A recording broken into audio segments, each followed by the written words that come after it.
Should we welcome the awakening Anunnaki giants with open arms, or not?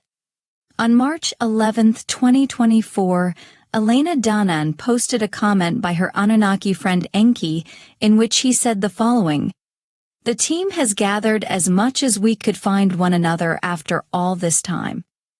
Many of my scientists are relinking with their dormant avatars on Earth, waiting for when the time is right to transfer their consciousness." What is this all about? Let's start at the beginning. The awakening Anunnaki giants. We may all remember the amazing missions by JP in the subterranean worlds of Florida. He described how he and his team were welcomed by the beings that were called the Ant People, and they guided them to their king, who was said to be sleeping. In an interview with Robert Khalil, Elena Danaan clarified the meaning of sleeping in this regard.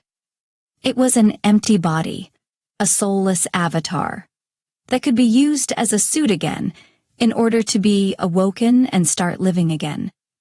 It was not sleeping in the sense of hibernating for a very long time.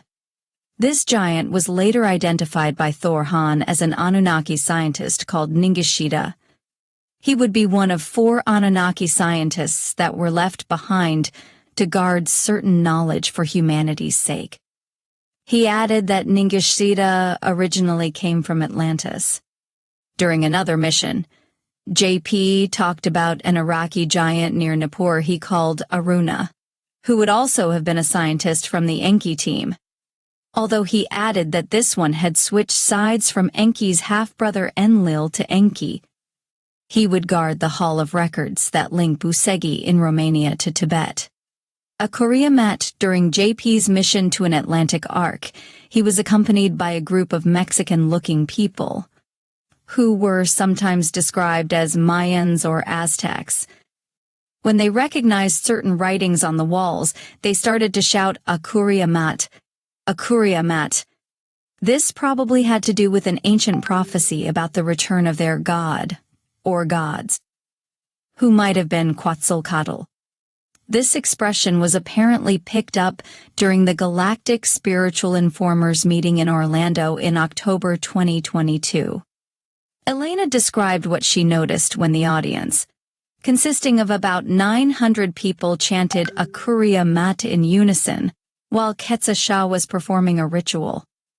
You can hear her describe how she recognized how Quetzalcoatl was actually opening a portal, and how this might have actually assisted in the speeding up the waking up of this giant, who Quetzalcoatl described as Quetzalcoatl. Some reflections on the awakening Anunnaki giants.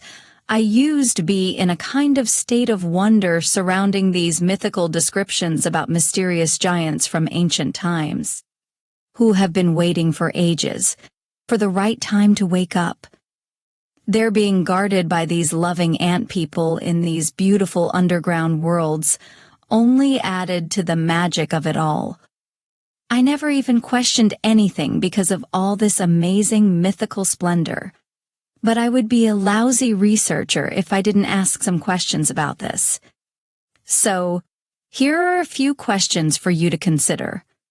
What would happen if these Anunnaki giants really wake up? What are they going to do? What is their plan? Do we really want Anunnaki giants to wake up after all the suffering this species has caused on our planet? What is in it for us? The Anunnaki aren't even members of the Galactic Federation of Worlds or any other benevolent council in our galaxy. Are they the right ones to trust? But perhaps we should indeed make an exception for Enki and his men? Where are the female Anunnaki, by the way? I don't remember hearing anything of them in the current time frame.